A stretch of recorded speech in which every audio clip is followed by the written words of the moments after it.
Rain fell heavily the night Peter turned 18, the kind of rain that washed the dust from the air and left the streets of Abuja shining like polished glass. From the balcony of the Maxwell estate in Maitama, Peter stood alone, his hands buried in the pockets of his dark trousers, staring at the long stretch of road beyond the iron gates.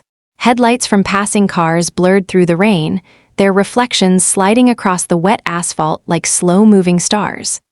Inside the house, soft music floated from the living room, but Peter felt completely cut off from it, as though he were standing in a different world. He did not feel like celebrating. The house was full of people, family, friends, business associates, old acquaintances who remembered birthdays only when wealth was involved. Mrs. Victoria had insisted on keeping the gathering small. No loud music, no expensive entertainers, just a quiet evening with those who mattered. But Peter had slipped away from the noise, drawn instead to the rain, the silence, and the strange heaviness pressing on his chest. An hour earlier, he had been in the small study near his father's office when he overheard voices in the hallway. "It's Victor Brown," Mr. Howard was saying in a low, urgent tone. He sold confidential information.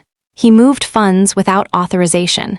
By the time your husband discovered it, the damage was already done. Peter froze.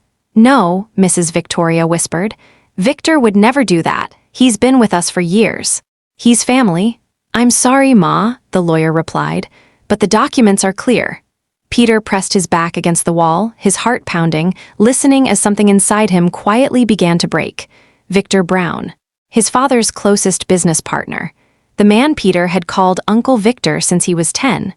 The man who had sat at their table, laughed in their living room, promised loyalty again and again.